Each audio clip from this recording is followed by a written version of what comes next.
Shalom, צהריים טובים, good afternoon everybody.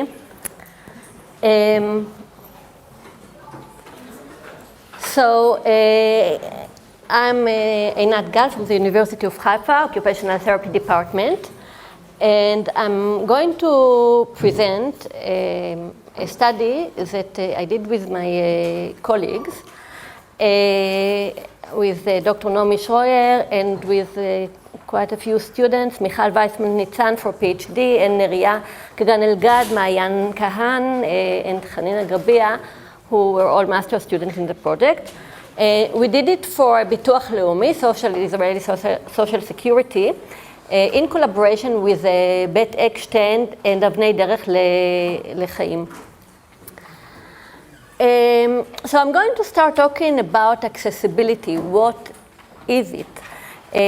Both the American with Disability Act, the ADA, and the Israeli Equal Rights for Persons with Disabilities defined it like one's ability to reach a place, move and navigate in it, use and enjoy a service, receive information, and take part in programs and activities, all in an equal, respectable, independent, and safe manner. So we wanted to know how this term accessibility relates to job work participation of people with autism. When we address employment of people with ASD, and we related to people in level 1 with high intellectual abilities,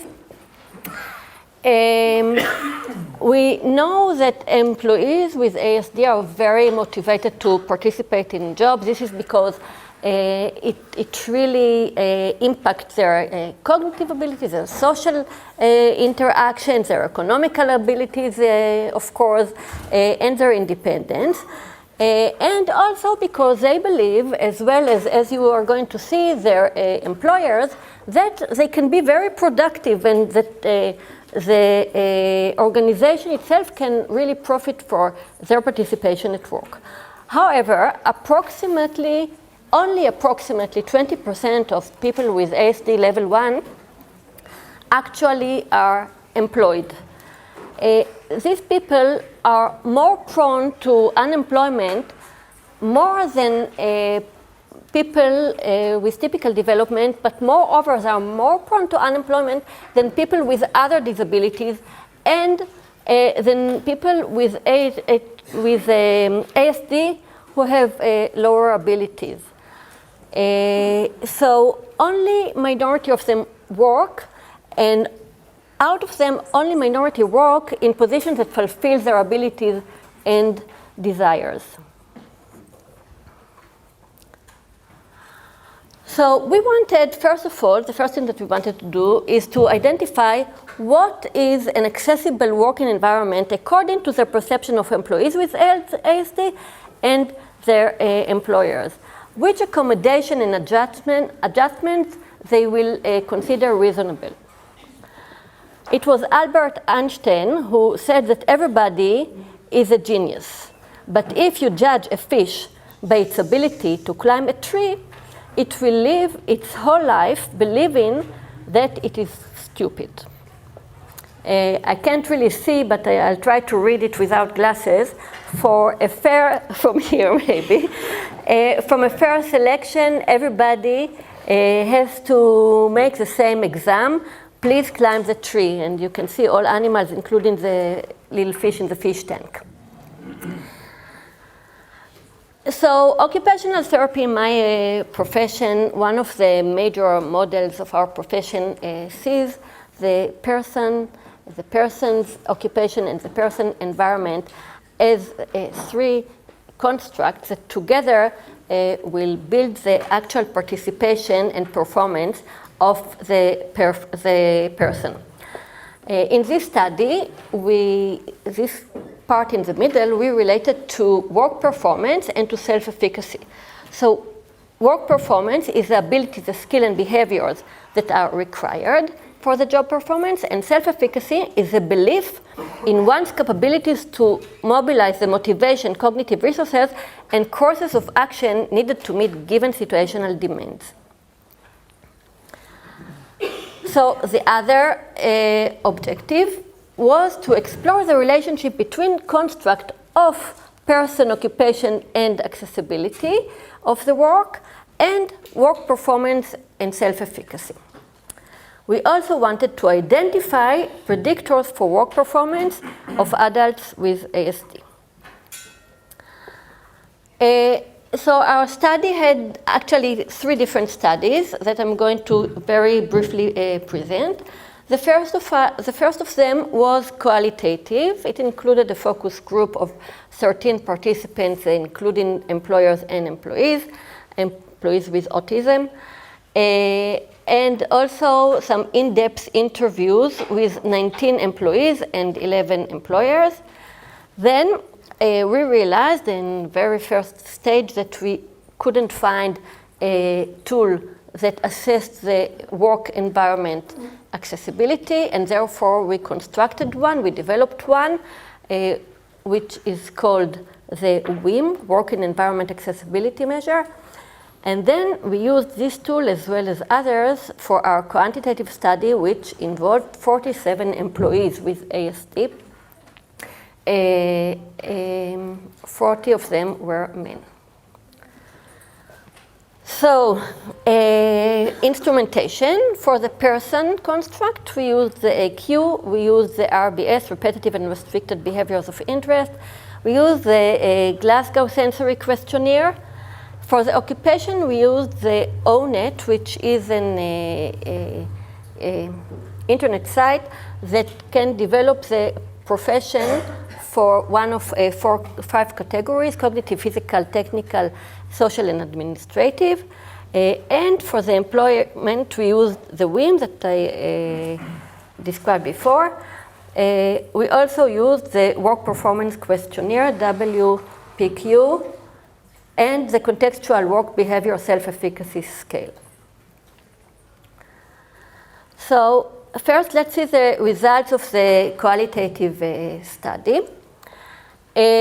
I'm going to present it very, very briefly. So we had 2 major voices that were voiced both by employees and employers. First of all, the social personal voice, and the second one was a productive voice. So when the employers related to the social personal voice, they acknowledge that the employees have different needs and different abilities and different rights. And that was the first actually thing that most of them acknowledged, and only then they related to adaptation that they may need. The employees, on the other hand, they voiced their big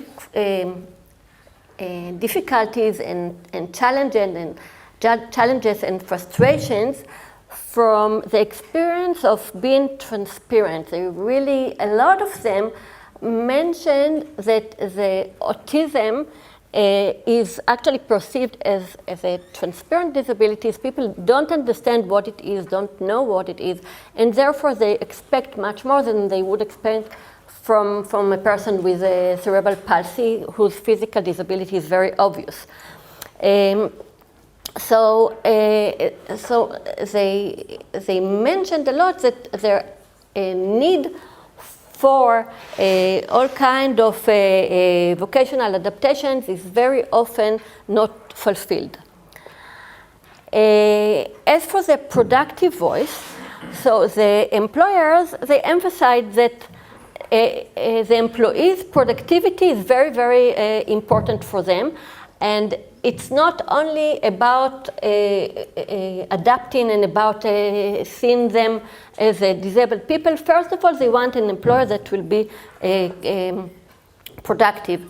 The employees also, which was a little bit surprising, they also definitely emphasized it, that they see themselves as productive people and as having a lot of advantages that will contribute to the productivity of the organization. So I would just like to show you a little bit of the ups and downs, vocational related points that people with autism described. When we talk about the down points, they were talking about infringing of co-workers' personal space, sticking to the rules, difficulty in conducting conversations, they don't understand clues, difficulties in accepting criticism, unique sensory needs. For example, a quote, "I can't stand that people throw food, so I kept eating what people didn't finish. I was bothered by their behavior and didn't realize my behavior bothered them." Let's talk about the up point. Things that we saw in the study was reliability. People see themselves as honest, as having high level of discipline, attention to details, enhanced visual perception. Oops.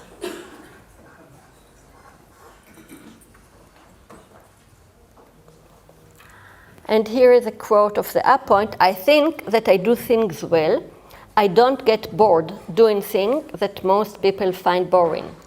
So you can see that people with ASD, they have the advantages and they are well aware of their work-related advantages. When we ask them about accessibility, the need for accessibility within the work environment, so they talked about three things. Let's start with the precision and prediction. I need very precise, I'm going just to simply voice their voices. I need very precise instructions, task after task. I need a direct attitude. Don't go around and around. If there is something to do at work, never assume I know it. Nothing is obvious for me. About moderating social interactions, I need someone to explain about the other people, who they are, what is their role. People like us don't know the things if we aren't told. A tutor can help. For example, if the person on the spectrum doesn't understand something or has conflicts with others, the tutor can explain and mediate. Regarding sensory adaptations, I need a quiet place for breaks, no fluorescence. It disturbs me. I certainly prefer the warm light, the yellow light. So based on all these interviews, we developed the WIM, the Working Environment Accessibility Measure, which includes 4 scales following factor analysis. We followed the whole process of tool development. I'm going to be very short about it. It includes physical and sensory environment, job performance and daily routines, human environment supervisor, and human environment colleagues. So let's talk about the quantitative study, what we saw. First of all, when we investigated the relationship, the correlations between the person and work performance and work self-efficacy, we can see, first of all, that the social interactions had major correlation with both of them, and even more so repetitive behavior. So RBS, the more repetitive behavior they had, the less the work performance was good and efficient, and same is self-efficacy.